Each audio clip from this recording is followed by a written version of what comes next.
উপজেলার নাজিরপুর, কালাইয়া, চন্দ্রদ্বীপ, কেশবপুর, ধুলিয়া, এদিকে কাশিপাড়া সহ নদীগর্ভে প্রায় এগুলো বিলীন হওয়ার পথে। প্রতিনিয়ত মানবিক, সামাজিক এবং অর্থনৈতিকভাবে বিপর্যস্ত হয়ে যাচ্ছে। নদী ভাঙনের ফলে আমাদের কবরস্থান সহ মসজিদ, মাদ্রাসা, স্কুল, মন্দির এগুলো আমাদের ভাঙনে বড় বড় অঞ্চলগুলো ইতিমধ্যে চলে গেছে।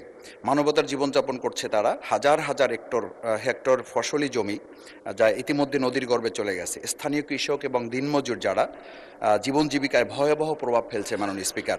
সে জায়গায় আমরা বিশেষভাবে লক্ষ্য করছি যে আমাদের কয়েকটি প্রতিষ্ঠান সহ শিক্ষার্থীদের স্কুলে ছুটে যাওয়ার হার এখন কমে যাচ্ছে।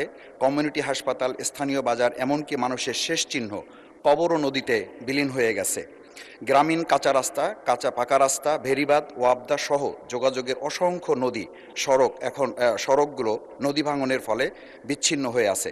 বিশেষ করে নাজিরপুর, কচুয়া, ডালিমা, নিমদি, তাঁতেরকাঠি এলাকার 7 কিলোমিটার এলাকা একেবারেই ঝুঁকিপূর্ণ অবস্থায় রয়েছে। মাননীয় সদস্য, আমি শেষ যে লাইনটা বলছি, একটা সংক্ষিপ্ত প্রশ্ন করুন। যে সিসি ব্লক এবং র্যাপের মাধ্যমে এই জায়গাটাকে আমাদের যে প্রকল্প এখানে নেওয়া হয়েছে উপকূল বিষয়ক মন্ত্রণালয়ের আওতায় নিয়ে এসে এই সমস্যাগুলোর সমাধানে মাননীয় প্রধানমন্ত্রী তার জায়গা থেকে উদ্যোগ গ্রহণ করবেন কিনা এ বিষয়ে আপনাদের কাছে মাননীয় স্পিকার আপনার মাধ্যমে বিনয়ের সাথে জানতে চাচ্ছি।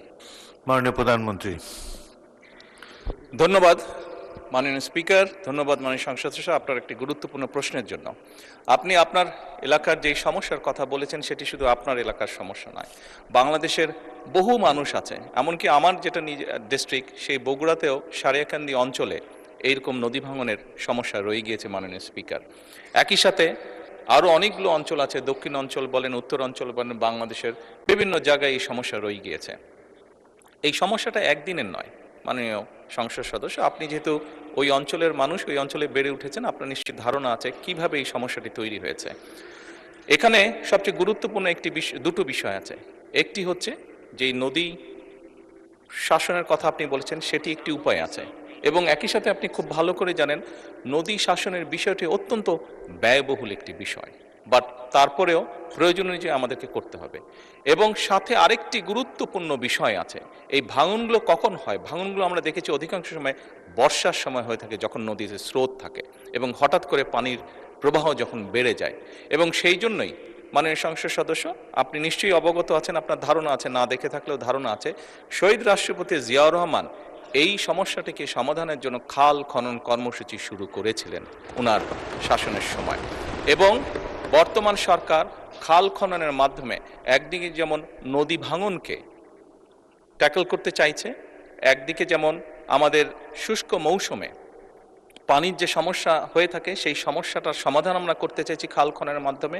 ঠিক একইভাবে আপনার নিশ্চয়ই ধারণা আছে, যেহেতু গ্রাম অঞ্চলে আপনি বেড়ে উঠেছেন, অনেক সময় এমন অনেক জায়গা আছে যেখানে বর্ষাকালেও কৃষক পানি পায় না, বর্ষার সময় তাকে পানির জন্য কষ্ট করতে হয়। সেই জন্য আমাদের সেচ সুবিধা দেওয়ার জন্য খাল খনন একটি অত্যন্ত জরুরি প্রকল্প। আপনার নিশ্চয়ই আরেকটি ধারণা আছে, বিশেষ করে ঢাকা শহরে এই সমস্যাটি আছে, এবং গ্রাম অঞ্চলেও যেখানে চাষবাস খুব বেশি হয়ে থাকে সেখানেও এই সমস্যাটি ধীরে ধীরে দেখা যাচ্ছে। সেটা হচ্ছে যে আমাদের ভূগর্ভস্থ যে পানি আছে সেটির স্তর ধীরে ধীরে নিচে নেমে যাচ্ছে।